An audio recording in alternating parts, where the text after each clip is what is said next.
Hi, everyone. Welcome back to Highly Inspired. I'm Ella. And I'm Jordan. Hey, guys. This week we're just going to do kind of a more casual conversation style, and we're going to be talking about what it means to us to live with intention.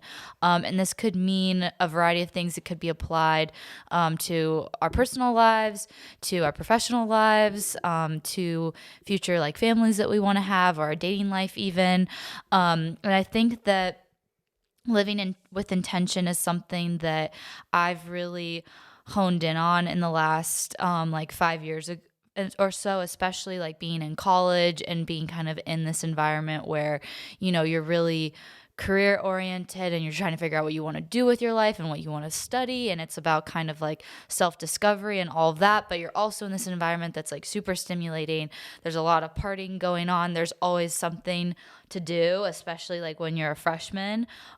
It can be also kind of easy to like get caught up in that chaotic energy and kind of just be a passive figure moving through life. So I think really trying to figure out that balance of being intentional and thoughtful with your decisions, and also like embracing spontaneity. So yeah. Yeah, it's a really interesting topic. I think everyone is familiar with the word intention, but when we really like dissect the word intention, like what is intent? How does it contrast the word goals? Like what are goals? What separates intents from goals? And just all of these things. I think since we're in our 20s and we've gone through recent 4 years, even back in high school, years where pretty much like every growth year has like another wave of decisions that we are being presented with, and we're even in that right now with our navigating our careers and potential relationships, family lives. Like we're balancing all of these like milestones and routines, and like Yeah. we're trying to like discover ourselves in the middle of all of it. So it's an interesting time. So I think it's a good conversation to have, and I'm glad that we're doing it. So yeah, I think that we just wanted to come on and give you guys some opinions that we have on it, and just some like observations that we've had. I remember the first time. Do you remember when we had the conversation we were at dinner one night, just Elle and I, Oh and yeah. we were talking about college, and this was right before we graduated. We were talking about just events and how things were going to change, moving away from our college community where everyone was so close together, and it was so easy just being able to say, "Hey, someone come over," or like, "What are you up to?" And we Yeah. had so much free time, so there wasn't much like effort and intention that had to be involved with planning things or finding moments to be with one another. Yeah. But now, when we're now in this time that like everything is so deliberate and Yeah. scheduling is tough and everybody has all these different obligations all of the time, you really, really have to curate moments in order to have those opportunities that you really do want to be having. So I remember when we had that first conversation, this was like 8 months ago Yeah. now. Yeah. So we have been kind of talking about this topic for a while. Yeah, and I think for me, being intentional is a practice. It's not something like planning where you either are a planner or you aren't. I think that everyone has the capacity to be intentional, and I actually think that, especially in America, where we are so work oriented and so goal oriented and so like milestone and achievement, and I think that that is shifting a little bit. I think that our generation is looking less to third party institutions to kind of validate their achievements. However, it's still very much ingrained in our culture, and I think that it being intentional actually isn't very ingrained in our culture, because being intentional doesn't mean that you're planning. It doesn't mean that you're have the most packed schedule. What it means is that you basically think deeply about the long-term decisions and short-term decisions that you make on a regular basis. And I really do think it's a practice, and it's something that you have to focus in on and really make a habit, because like even you'll see it transform in even small ways. Like I've realized like it's made me less flaky. Like I think you could have a lot of plans but still be a flaky person, but if you're intentional, you won't make plans if you don't actually plan to follow through with them, you know? And I feel like that's something that you and I really value, and that's why our friendship works really well, is because I feel like if I say I'll call you at X point, like you can expect that I'll call you or I'll give you enough notice. Yeah, Like, it's basically the exact opposite of acting on impulse, because I think that our involuntary response to being invited to something, or someone reaches out and wants to make a plan, and your involuntary response would be to say yes. Like, it's easy to say yes all the time, or it's easy to Yeah. fall into temptations. But sometimes you really have to take a step back and analyze it from all the dimensions that it deserves, and then come to conclusions that you really can follow through on, because that benefits you, not only to fitting better with your routine and your schedule, but then also to the other person, so that it's kind of under promising, over delivering type of thing. Exactly. Yeah, like even today, Jordan and I have kind of struggled recording the last few days because we have been really busy, and we have been really grinding on the Kickstarter. And I mean, honestly, it's a lot to like have a full day of work and then have to come on this and like record and be animated and all that. Not that we don't enjoy it, but we have to hold each other accountable. And I think that especially like being intentional big picture will allow you to be intentional and follow through on the little things. And I think for me, when like when I first got to college, I just constantly always followed this step and this kind of process that I had to ensure that I was living with intention. And it really starts with kind of going through first like an idea creation process where, okay, I'm thinking about like, what do I want to do? Like, where do I see myself? Kind of that just super far out there thinking, and like anything's broad. a possibility. Like, That's the broad stage. Yeah, like a broad stage. And I remember like when I got to college, I was like, okay, we're in Orange County and I want to work for Disney. Like that was like my thing. I like really wanted because I was remember that, obsessed with Walt Disney, and like I've always so I went to the career center like the second week of school, and I was like, I want to work for Disney. Like, how can I do this? And then I found out, oh, they don't really take interns until you're a junior. And they're like, but you know what? Like, I actually respect that you have a resume and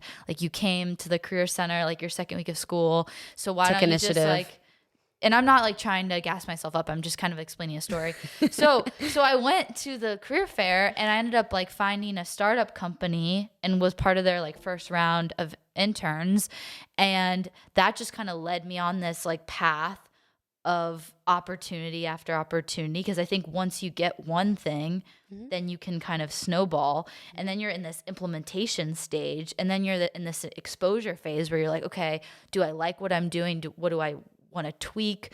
What can I build off of this? Do I want to go in a completely different direction? And you're kind of entering this like trial and error stage. And then you kind of have these epiphany moments and you're like, okay, like I really want to do this. And you kind of have to reason with yourself through that and be like, okay, you know, is this something that I really want to do? Like, I remember I was making the decision. It's like a process of elimination. Yeah. Sort of. You start as broad as possible with this general vision or this general idea of what goal you have in mind, or a realm of goals that you have in mind that you want to attain. And then through immersing yourself in it by starting to chip away at getting involved, you become more proficient. Like you became proficient with everything that you learned through that whole process of where do I start? You know, I'm doing these interviews, I'm talking to these people, I'm learning as I'm going.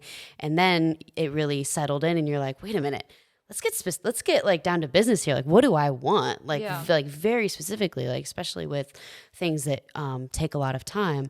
So I feel like this same pattern kind of shows up with whatever it is that you're wanting to be intentional about, even with relationships. If you're dating and you're starting with a big pool of people, like boil it down and like start to be more and more intentional as you're going through that process of elimination to what you're actually wanting to find in a person, or like to prioritize with values and whatever it is. Yeah.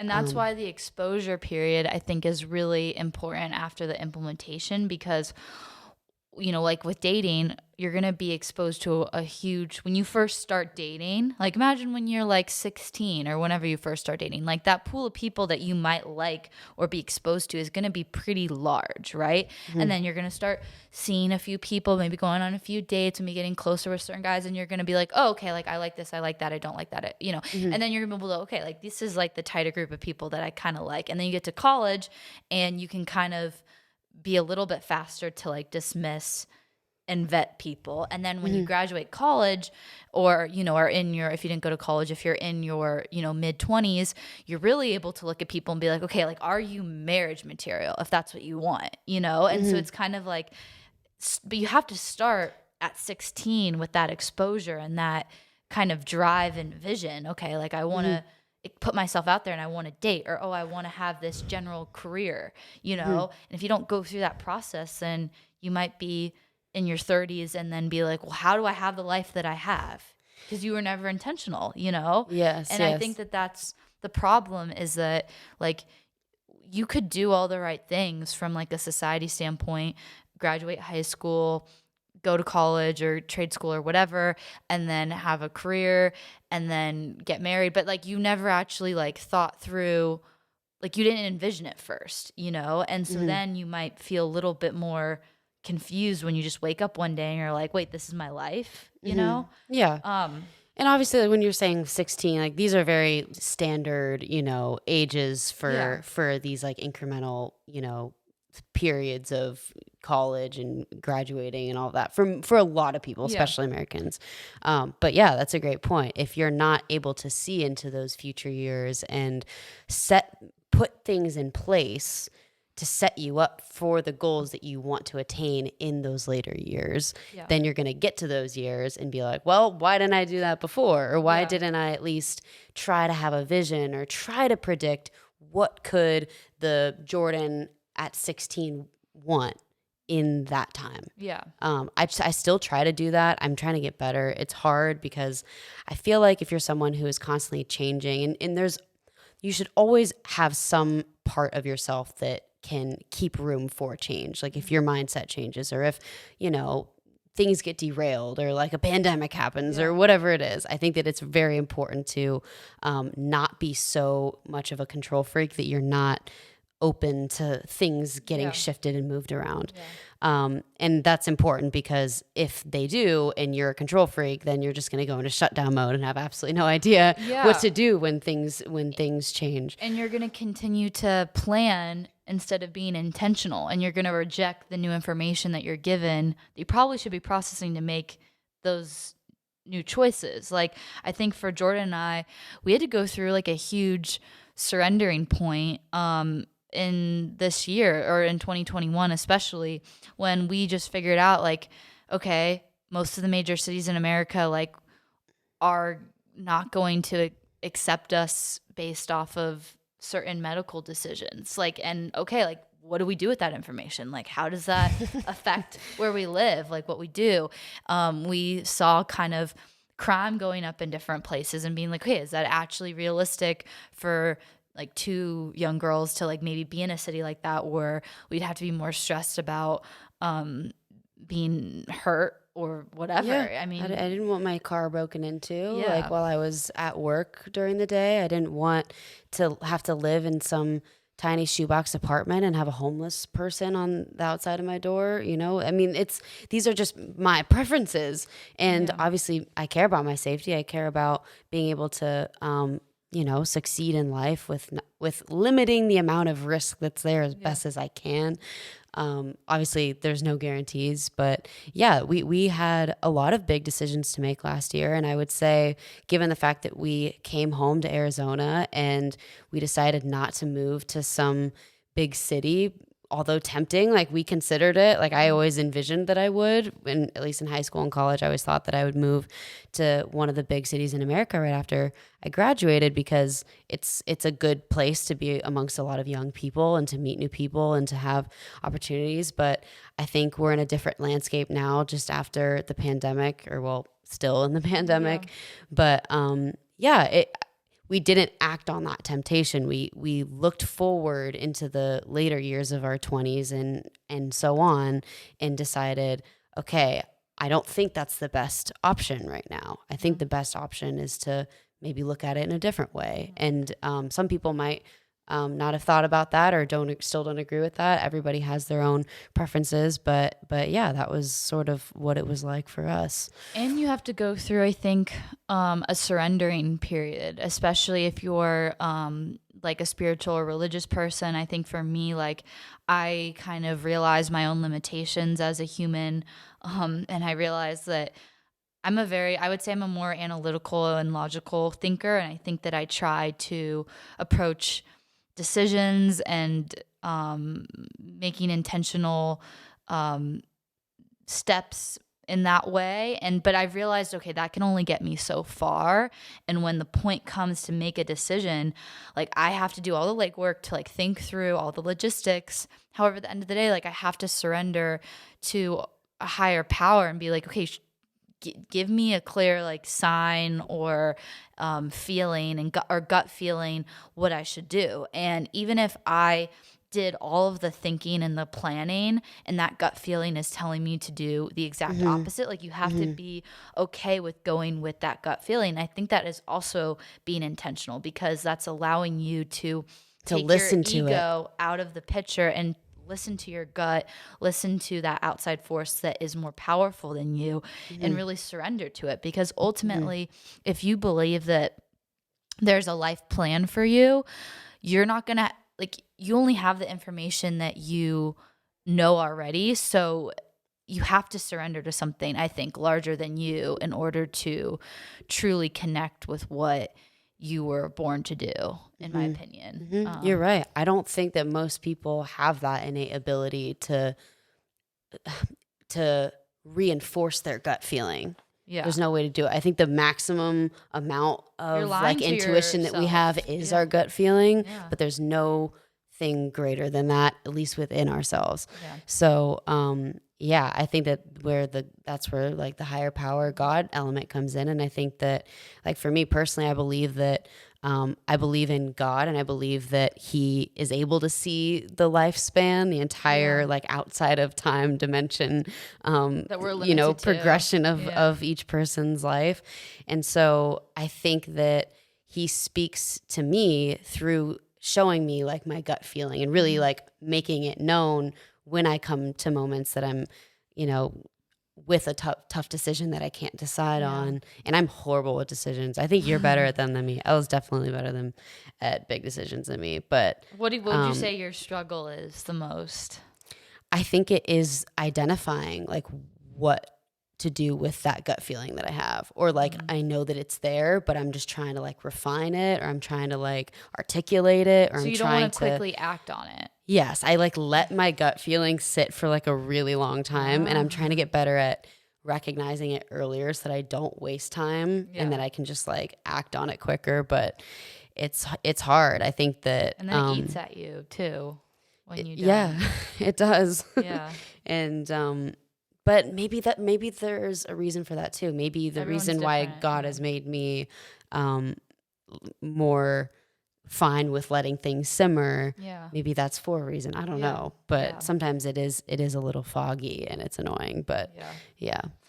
Do you feel like, what would you say is kind of the biggest difference that you've noticed between friends that are kind of more active in their life and kind of more passive when it comes to just kind of living with intention, kind of being the ringleader to post things or get things moving? So would you say that someone's an actively intentional if they're always like taking initiative? Yeah. Like, would you say that that's a definition of an active, intentional person? Okay, got it. Versus like passive is someone that kind of blames, like either blames or just is okay with the situation. Like they'll either be like, oh,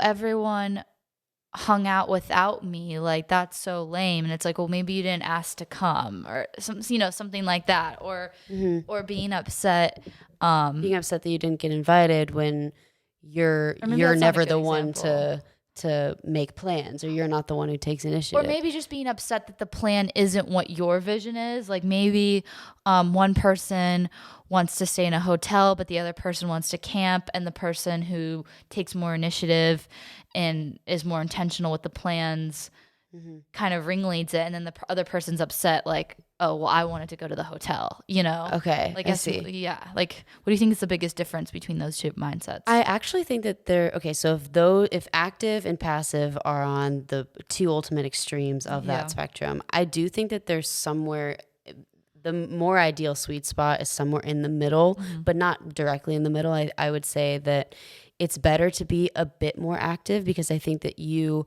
as a person, most people can benefit from proving to other people that you are willing to put in the work in your relationships, in planning events. And most of the time, if you take some initiative, you can have some sort of control over what happens. And most of the time, if you are someone who wants to, formulate like a really awesome plan, or like pick up on details that maybe someone else didn't pick up on, then you're cooperating and filling holes that maybe if you weren't active, they wouldn't be filled. Yeah. And so you really don't have any room to complain if things aren't exactly the way that you wanted them to be.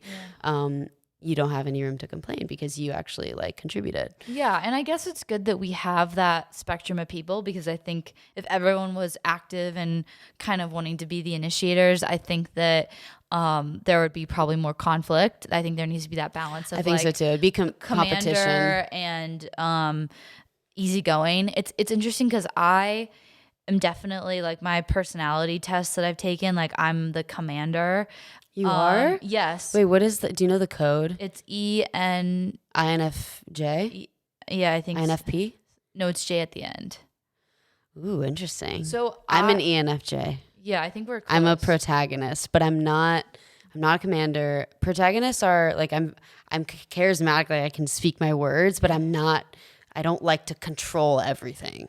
So or at least I don't like to control people. What's interesting about like the commander is it's kind of like, I wouldn't say I like to, like, I'm not a control freak. Like, I would say I'm pretty easygoing, but I do like have a vision for something, and I do have like I can see clear steps on how it needs to be implemented. And I like to direct people on how to like get that done. So it's kind of more like you're a manager in that sense. Like, you're very like administration oriented. And you can kind of like see how, like, what are all the steps to like for something to kind of fall into place. And it can be like with a project too. Like, it doesn't just have to be a plan. Like, it could be like, how to even implement tiny motives in people in order to have all of it like compile and contribute to the ultimate vision. Yes. And like, so it's like big picture and small picture too. Yes. And so I would say that, where was I going with this? I feel like I'm not, it's weird because I am easygoing, but if I want something bad enough, I will take that like controlling position, commander position, and be like, okay. I've seen that in you, and I have not seen you take it too far to the point where I make people uncomfortable. No, I think that you handle it very well and are always respectful and like have done it appropriately. But I do think that there are people that are way more on that extreme, that are willing to put people's comfort, their own comfort, in jeopardy, and even take it to worse levels than that in pursuit of making a vision happen. That it's a very fine line. Yeah, and you have to always, I think, and this is actually something that I've kind of had to like deal, because it's something that is very like a strong personality trait in my family, and it can become like a control thing. But I think that the silver lining is I have a very low like comfort I don't need a lot to make me comfortable. Like, I could camp, or I could spend a little bit extra money and stay at a nicer hotel. Like, what I care about is having a good experience, and I know I can have a good experience on like a large scale. So I think that does allow you to kind of be a little bit more I don't know, just flexible. But I do encourage people to take that test, because I think it's interesting and I think it's helpful when you interact with other people. But I do think there is conflict sometimes with active versus passive personalities, because it's so different, especially when you're looking at two extremes, that the two don't really understand each other. And both of them Yeah. think that their mindset is better, which maybe there isn't necessarily one better mindset. And there can be like tension there for sure. Yeah, you could say that the active and passive, that dichotomy, like is reflective in assertiveness or being not assertive. Yeah. I'm not exactly sure what each of those like Myers-Briggs letter codes are. Yeah. I know what the 16 personalities are, but yeah, no, that test is really interesting. I do believe that there's also a spectrum within those two. Yeah. Like I think that in between there's in betweens and nuance of people who maybe are even slightly in between, like a commander or protagonist, whatever it Yeah. is.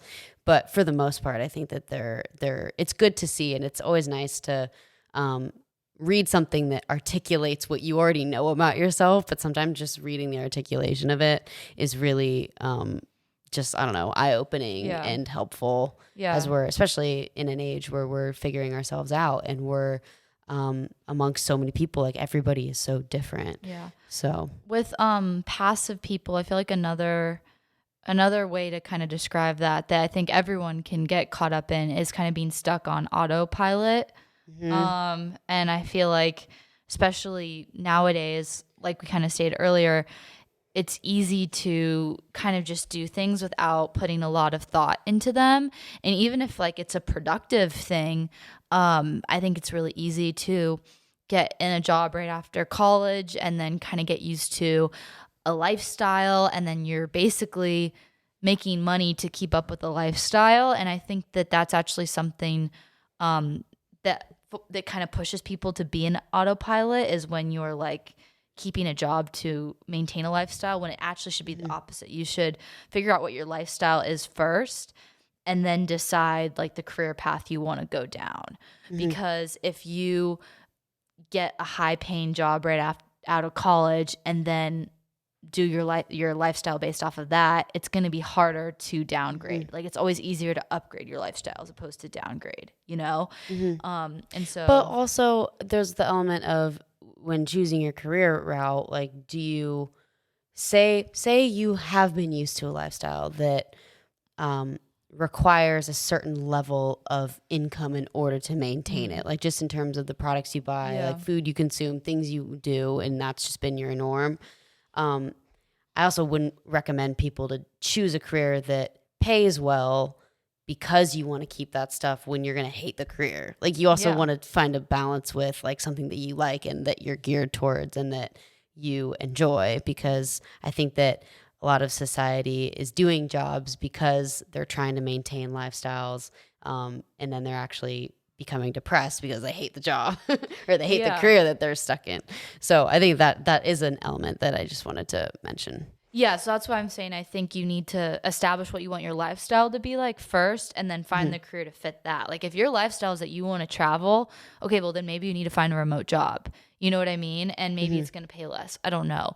Or maybe you are a travel vlogger. It's like both, and two you in may one. get your career. So like there's so many different routes to go nowadays. You're right. And I think too, it's harder, like the more things you grew up with and like the more privileges and blessings that you had, the harder it is to force yourself not to be on autopilot, I think, because like what's the quote? Like the best way to be an entrepreneur is to come from nothing because you have nothing to lose. Yeah. Like it's harder to be an entrepreneur when you were born with a certain amount of privilege, because not harder, but like it's just you don't want to take on risk. Like you'd actually think that the richer you are, the more risk you want to take on, but sometimes that can be the opposite because people are so fearful that they won't take risks. And this was something that I saw in college, but luckily I feel like our friend group was pretty good about balancing that and wanting to do like the more risky thing and kind of realizing like, okay, like I'm in my early 20s, like I'm still on my parents' insurance, like this is the time to go after my dreams and really just kind of live cheaply and see where that goes. And I respect when people do that, because there's only a short window to like do that before you have a family and stuff, you know? That's a great point. Yeah, I respect it too. And I'm glad that Like, I mean, I have had a little bit of a taste of it, but definitely not at the level of, like I grew up with a certain amount of privilege. Like, I obviously not the most privileged person in the world, but it's always subjective to everyone. And I would not dare to say that I had nothing and that I could understand what it would be like to be down to go full entrepreneurial mode because I have really nothing to lose Well, that and was your no sense of parents. risk. Yeah. That was what my parents, yeah, my dad had very, very little and he didn't even go to college, and met this person who was willing to give him like a certain amount of money to start his business, and then he just put all of his time and energy into that. And also, when you don't have any other obligations and you don't have any other prior jobs or side gigs that that you have in the background, you really can dedicate all of your energy and focus to that. Yeah. So yeah, everyone does it differently, but yeah, it's interesting. Yeah, and I think with social media, it's a lot easier to be on autopilot because like a lot of I mean, the good thing with technology is that there are a lot more options to have multiple streams of income. And like even on TikTok, which I don't use TikTok a lot, but we do have like an account for the podcast and occasionally I'll check it. And like there's so many different people making money in so many random like cool ways that I would have never thought of. And I do think that people sharing those stories and those success stories are really beneficial for society and us kind of moving into this more decentralized mode. And I think actually when you are intentional with job stuff, you will gravitate to having a more decentralized life, to having more multiple types of income, not doing the 9 to 5 thing as much, because you're really like thinking, okay, like what do I want my life to look like and how do I make that happen? And like, here's all these resources that I have. However, the downside I think of technology and social media is that like our default mode is to just scroll on our phone and like, okay, are you scrolling for ideas and then you're going to implement, or are you just mindlessly scrolling? And that's just filling up your time in between your like only source of income, you know? That's a great point. Yeah. Well, that's while you're even in the app already. Think about how when you just pick up your phone, like our fingers involuntarily have all of these muscle memories of where the apps are located on our screen. Mm-hmm. And so we will just gravitate and like click on these social media apps because we're so used to doing it and we're not even thinking about it. Yeah. So that in itself is something that we can be more intentional about. Like, okay, here I am sitting down. I have 30 minutes free. I just finished lunch. I'm on my lunch break, whatever it is. Now I'm going to look on social media and really like watch yourself click that button. Be intentional about just literally putting your finger on it and getting immersed in it. Because like so many times I've caught myself like just sitting at a dumb stoplight and I'm like on my phone, I changed a song and then I'm like, oh, I don't have anything else to look at. Like I need something to look at. I need stimulation. Yeah. And so I'm going to click on some app, and most of the time it's social media or like text or whatever, something stupid. Yeah. And I'm not even retaining what I'm looking at in those moments because it's so not intentional. Mm-hmm. So I think that is like the definition of autopilot and very prime examples of like what being on autopilot actually looks like. Yes. But also I think that like, you know, the back of our brains, I'm not exactly sure what part of the brain, like biologically it is, like what it's called, but like how we breathe and how we sleep, like these are very like involuntary things that are controlled, that we don't have the brain stem, the cerebellum. No, I think it's brainstem. Like, okay. I don't know. I forget the name. It's like the brainstem might be like the unmedical term for it, but it's right here. And it just does like breathing. Yes, it's like your complete, utter subconscious brain controls your breathing. We don't have to think about that. Make sure your heart stays beating. The most essential part. Don't have to think about that. When you fall asleep, keeps you asleep. We don't have to think about that. And even things like walking, we just get up and we walk. We don't tell ourselves like, oh, I'm going to move in this certain way. So, not saying that we're not encouraging people to be like intentional like that. That's crazy. But I do think that there's something to be said about every now and then focusing on taking a moment to really like, I am on my feet. I'm taking a break from class or from work.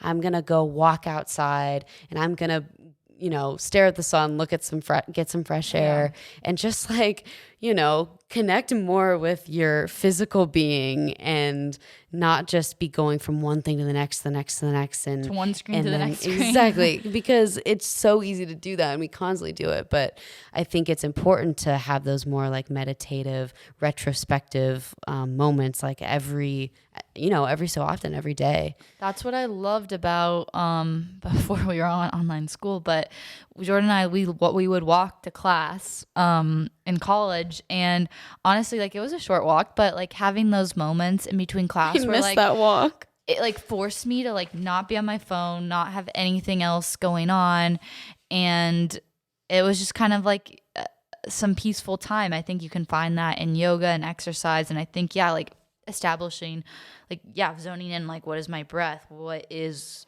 my body feel, who like, am I is like important once in a while. And I think too, like talking about the little walks and stuff like that, being intentional with your phone, what do you feel like are some other really easy intentional habits that you can do even on a small scale that kind of builds that mentality? Well, I can speak for myself. I love to journal. I think journaling helps me a lot. Sometimes I do have to think of it as a task. Other times when my brain is just going, like I really crave it. Like I've gotten to the point where I crave doing it and I'll like reach for the journal, sometimes even involuntarily. But I will admit, like there are some times where it seems like a task and I'm like, I know I need to do it. Like I know it's good for me. Yeah. Like this will help me right now. This will help me organize my thoughts. This will help me sort of collect myself and stay away from the screen a bit.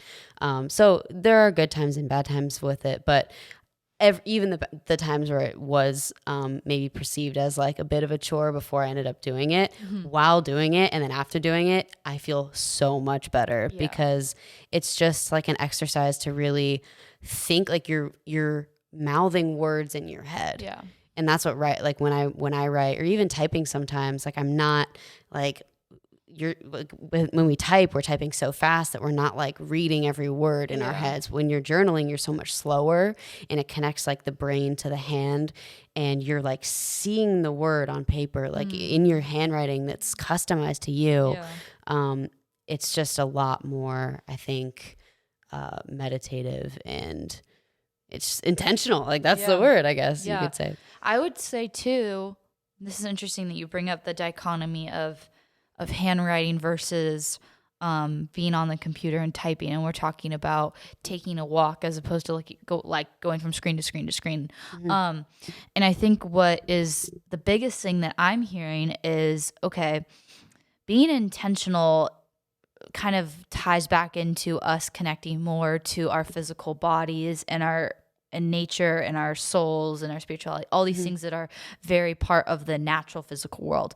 Whereas I think planning and kind of being this like cog in the machine and like always about producing is way more in line with like technology and like how fast technology moves, the speed of producing and just like having to stay relevant, keeping like this steady flow of content going fast. I have to, my name has to keep, being up on the social media. Like I have to, like, what's the word for that? Like well, just think about a Zoom call, all the Zoom calls you can fit in versus like in-person meetings. Like think about us in class, like that took a lot more intention to walk to class, sit there, open our notebooks, as opposed to like we could just sit on Zoom, scroll on our phone, work on an essay. Right. Like that wasn't as intentional. That was more just like getting it done, checking off a lit, checking off something. Right. So I think technology is moving us away from being more intentional. Yeah. And not that it doesn't have its positives,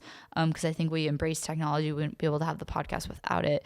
But I think what is cool about podcasting is it does allow you to kind of disconnect from technology a little bit, where you aren't constantly doing short form stuff or you're having to edit it and make it super tight and completely touching agree. Touching your phone all the time. But yeah, it's like journaling, but with conversation. Yeah. And when we're unraveling all of these things and formulating sentences like what we are doing right now, Yeah. it's like we're intentionally choosing each word. Yeah. It's not like reading a script, and it's not like even just having a normal, frivolous, trivial conversation either, because I feel like a lot of our day-to-day trivial conversations with friends, with family, even our coworkers sometimes, like we're just It can be very, blah. it's just like dumb. Yeah, like Like small talk. it's not requiring a lot of like brain power Yeah. or like creative thinking. It's kind of more just muscle memory and just our most raw natural ways of talking. But I would say this setting is also raw too. Yeah. It's just we're talking about so many things, and our brains are like thinking about all of these things all at once. Yeah, I think that that's actually good that you bring that up, because something that it came to me in this moment is that I think you can be intentional in a lot of different ways, and I think that people have different ways of showing it. I think something that I actually have to work on is like being intentional in conversations. I think naturally I'm gravitated towards more interesting conversations and more conversations with depth, but I struggle sometimes to be a good listener.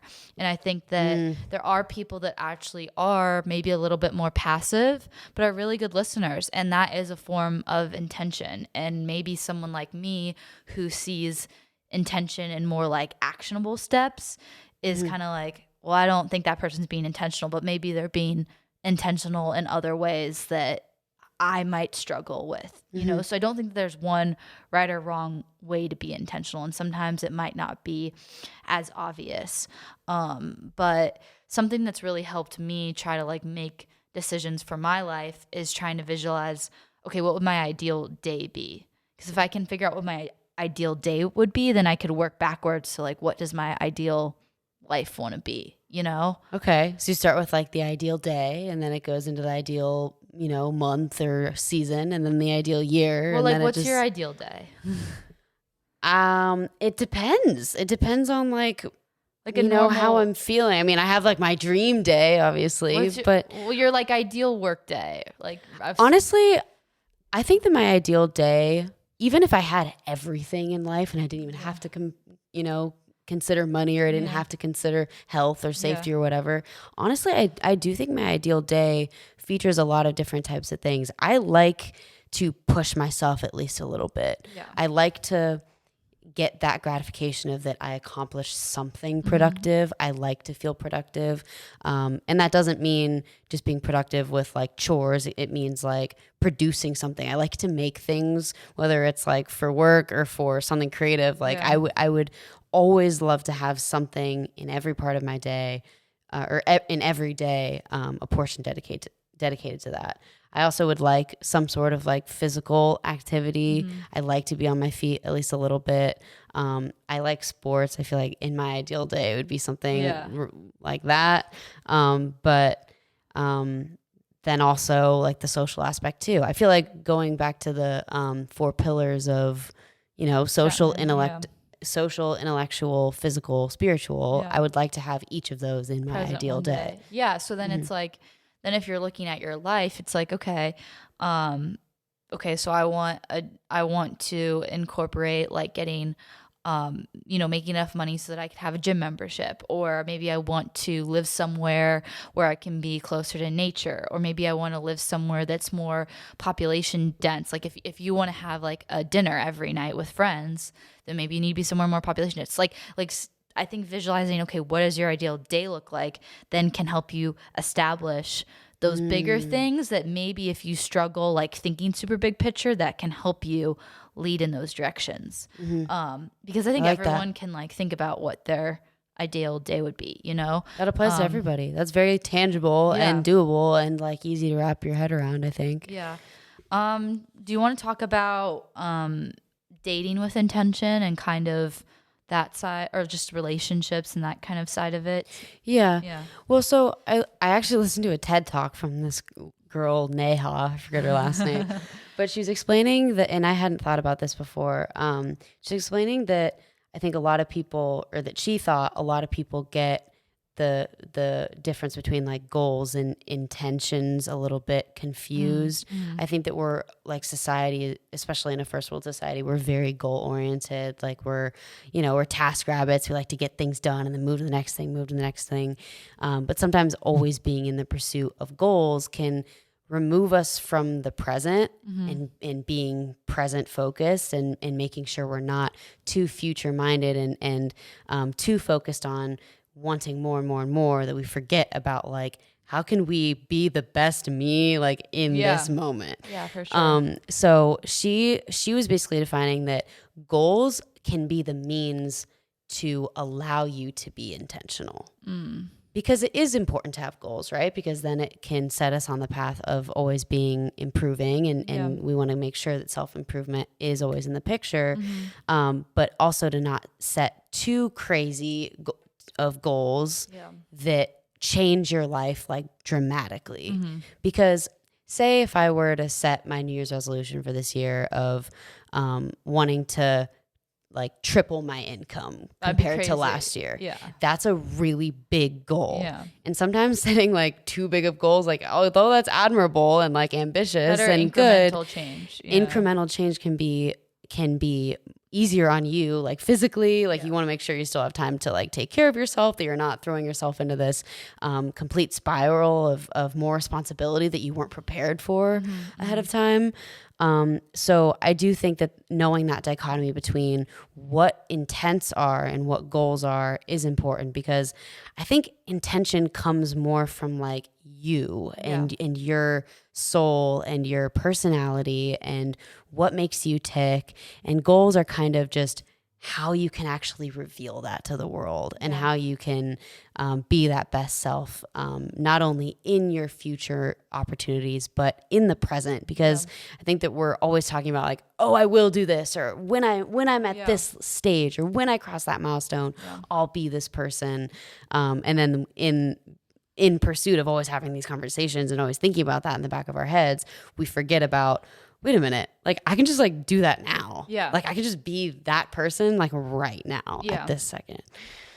That was kind of a really long riff, sorry. But no, you're good. I totally agree with all that. So, but how would you say, like intention fits into dating? That was kind of my original question. Oh gosh, sorry. No, it's okay. I'm so really derailed from that. No, it's okay. So I think it is so important with dating in relationships and potential marriage potential, because if your intentions do not align with maybe what that other person's intentions you're wasting your time. And I also think similar to goals, intentions are very different than values too. Yeah. Because I think that intentions, your intent of what you want to be as a person has to fit with what that person in your picture will look like. Yeah. Because if they're going to derail you from what you want, from the person you want to be or foresee yourself becoming, then you don't want to be with them. Well, I think too, for me, like take it out of, okay, what are my intentions as a person, but like, okay, what are my intentions in the process of dating, right? So like, okay, I want to, like, these are the things that I want out of my dating experience. Like, do I want to be with someone who doesn't ever want to get married, doesn't ever want to have kids? Like, is that cool with me? Am I willing to kind of like experiment in that mindset? Okay. I guess that's kind of what I mean. Like, yes, like, okay, you can have your own intentional goals and visions as individuals, and like hopefully those align, but also just like, okay, asking the questions, reminding yourself, these are the questions that I want to ask or that I want to keep in the back of my head while on a date, or what to look for, like being intentional of like what to pick up on. Yeah, like what to look for, like what types of people that you're interested in. And also I think a big thing with being intentional is like not settling and being okay with maybe being single as opposed to settling for the wrong guy or the wrong potential guy. I don't think that you're gonna know right off the bat if someone is your potential partner or husband, depending on what you want out of life and relationships. But I do think that you can tell, at least, are they a potential within a first few dates. Like, I think that if you I would think are so. in a place where you're kind of transitioning to dating for fun and dating for purpose and potentially marriage, I think that you are able to at least like see, okay, is this person a potential? And then once you spend, I would say around like 6 months, then you can kind of open up the floor with them to have conversations and really see like, do our intentions align, you know? Yeah. Because by then you already like know what their values are. You already know, like, does your personality mesh? Do you have like chemistry? Like all those Yeah, and there's a baseline million ways things. to go about it without it being, transactional or Like right off the like bat. too, Yeah. hyper control freak Yeah. esque. It can be natural, but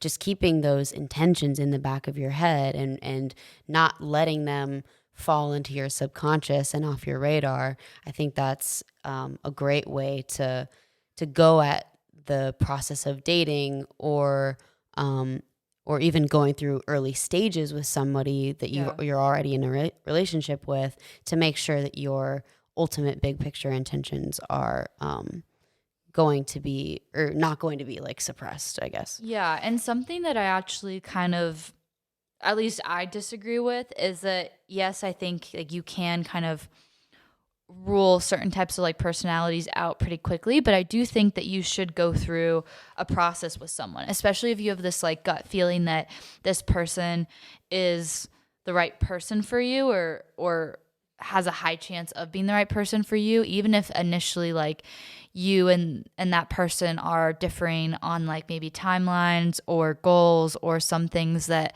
have to tie into intentions.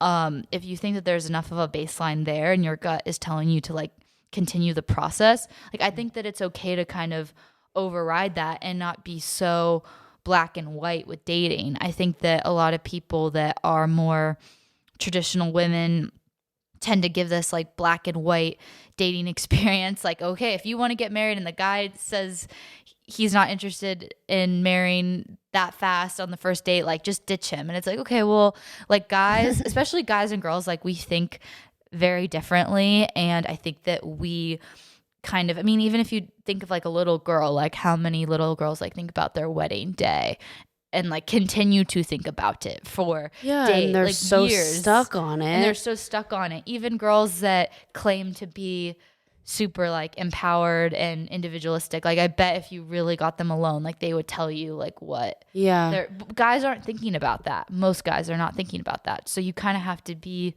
I think, a little bit patient in a sense I, too. I think so, yes. Yeah. Also, I will blame society a bit with just the amount of exposure that young girls have currently in our society, with just all these rom-coms and all of these, mediums of content that have convinced us that that's the ideal progression of life. And this is the way to go through all of these milestones, and if you don't, then that means you're doing something wrong. That's why so many little girls have that like dream Yeah. that they are so stuck on, because that's like kind of all they've ever seen, especially in those formative years.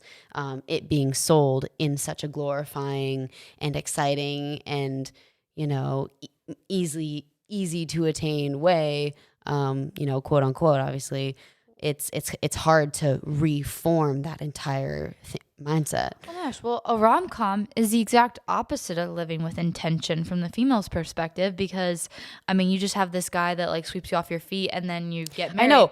It's like Is not, any intention at all in there's rom-coms? no intention. It's not like the girl, it, and they think that like the perfect boy is just gonna fall from the sky. Like actually, it takes a lot of work to like go through the dating process, if not more work than your career, because Yeah. you're relying on factors that are less in your control. Like finding someone you're compatible with, there's less in your control than like, okay, accelerating my career, and you're gonna have to do twice as much exposure to different types of people, twice as much putting yourself out there than probably even job applications or interviews. And that, like, to find the right person is way harder, I think, than like, and to just think it's just gonna magically like happen one day is like a lie that we're telling so women. naive. It's so naive. And then eventually, like, you get to an age where you're like, oh wait, I want kids all of a sudden, and then you're like too old, and it's just like and you're not fertile, and like you're not fertile, and it's gonna cost $50,000 to like do infertility treatments, but it still might not work. And it's just we're feeding this lie to women that you don't need to like be intentional with dating, and if you want to end up getting married, like someone will just be there when you decide. But like, I think that you have to put work into relationships, with friendships, with dating, with everything, because stuff has to be maintained, and stuff, you have to go through that discovery period too. I think that comparison you just made with dating and job interviews is so interesting, and that just like blew up so many thoughts in my head just now. I think you're right that it is harder because, like, on paper in a job interview, you're talking about like one domain. And you can quit the job. You're blowing around thoughts in that interview. Like just centering on one industry, on one type of business, on your skills. Like, these are very on paper sort of concepts. But then when getting to know like a brand new person who has absolutely no idea who you are, there are a million things to cover. And it's not that you're selling yourself, because I don't think that like dating is an opportunity to sell yourself. I think that you should be, as authentic as you can. It's not a job interview. You're not competing for anything, but it's just so many things that you need to be expressing and you need to be conveying, because you want the person to know you, and you're trying to, it's a lot more dynamic. For sure. And I think something too that's specifically different too is that, like, if you're serious about marriage and like you're going into it like a divorce is not an option, or it's a last resort, or whatever your understanding of that is, that's a lot different than a job. I think most people enter a job and, like maybe they could see a 5-year commitment, 10-year commitment maybe, but like most people, especially in our generation, see jobs as and careers as ever changing, and people are changing their job like every 2 to 3 years. So I think that relationships are different in that way, where you're meeting and talking to people that could be your potential life partner. That's a huge commitment. Oh, huge. Yeah. You want to be as prepared and know and really think about as much stuff as possible. And also, like, what being intentional means is like spending a lot of time on your own, thinking through like what you want before doing actionable steps. Yes. And like, then, know yourself before you start striving to get these milestones under your belt that society has told you need to hit in order to qualify as having a successful life, or being, being an adult, or whatever it is. 'Cause there's like two camps of people. There's people who, are so excited to hit these milestones that they get into them, like marriage, a certain type of career level, having kids or whatever, too fast, and they haven't even taken the time to figure out themselves. And so then later on, they might run into issues with their marriage or with their family life and regret because they got into it too quickly. But then there's also the people that are too in the present and are too not focused on the future, that they're not being intentional about what they want to see themselves as at that certain future date. So there's a middle ground. You have to find it. But you also don't want to be too in the present. And like, say, you could pick an example of, say, some like 28-year-old guy in his 20s who's having so much fun, going to football games and partying and living in a big city, and hasn't even considered the thought of wanting to be in a serious relationship with the intent to marry. And then he might not be able to get that until like his 30s. And then by his mid 30s, he's already mid 30. And then like so much time has been wasted on him staying in the present so much that he wasn't able to figure out like what he wanted in the near future. I think literally, I think the definition of being intentional is that middle ground. And I think it's spending the time up front to reflect, to understand what you want, and then to go out into the world and be present, and then make those adjustments and shifts as new information comes your way. And then ultimately listen to that gut feeling and act on that.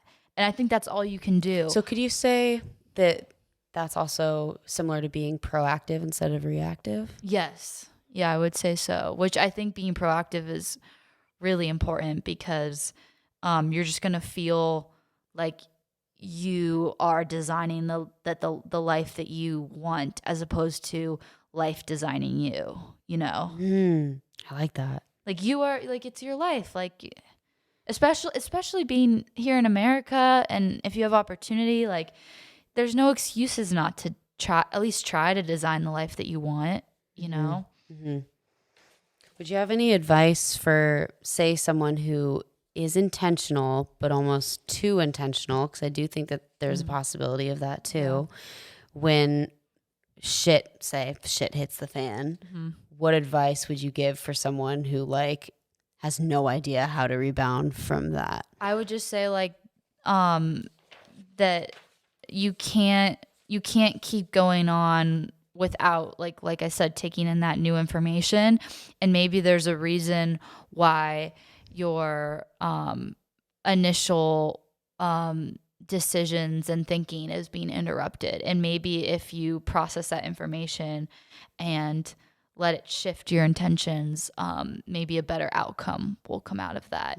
Yeah. So I think it's just being open-minded. I think that's where the higher power conversation also comes in again too, because if you can always remind yourself that there's an element of just things that we can't control that is always going to be there, I think that can give solace, because it actually binds all of us as humans, because no matter how much we think everybody has it all figured out, or whoever the richest person is in the world, like no matter how many resources they have or how healthy they seem or how much on social media it looks like someone has it all together, at the end of the day, everybody is subject to things that are outside of our control, and everybody has gone through that.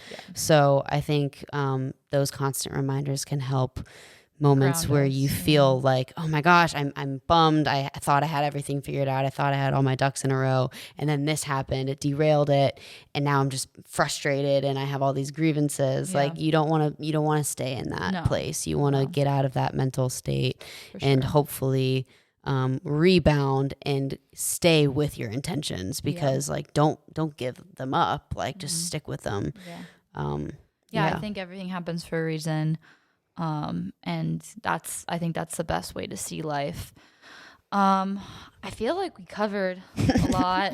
Is there anything else that you wanted to say? I would like to say that I think, since we mentioned earlier in this episode that we stated the phrase curating your own life, we talk about this a lot. I want to do another episode on that, because I think that that is it's kind of like a cousin topic to living with intention, but it's not exactly it. But yeah, this is definitely like a more philosophical thing to touch on, and I'm glad that we're having these conversations, because it's a journey. It is. Life's a journey, not a destination. Yeah, it's exciting though. Yeah. Well, guys, thank you so much for listening. Like, subscribe, comment. There was something else that we wanted to say. What, more announcements on our podcast stuff? Yes, it was something good. I'm trying to remember. Oh, that we are going to do a raffle. Oh my gosh, yeah. We're going to do a t-shirt giveaway. We have a bunch of really awesome t-shirts that we figured this would be like a good opportunity to involve everybody in. So if you write us a review on Apple Podcasts, and you send us a screenshot of that review, you can send it to us via Instagram or like any other social media DMs. That'll be like your entry. That'll be your entry, and for each review you get a ticket in the raffle to get a t-shirt. So stay tuned. And if you want to do that, we would love that. And we also are getting very close to releasing the Kickstarter. The video is done. So stay tuned for that announcement as well. Yes, yes, yeah. We'll be putting all of those, announcements in writing on Instagram this week, and we know the date of the raffle, which is going to be, I think, end of the month, January 31st. So yeah, and we're just trying to get, we're increasing our review counts, and I think it boosts just our exposure, like amongst all of these other crazy content channels. So we appreciate you guys. Thank you for listening. Let us know what you guys think about this, and we will catch you very soon. Yeah. All right, See bye. you next time. See ya. Bye.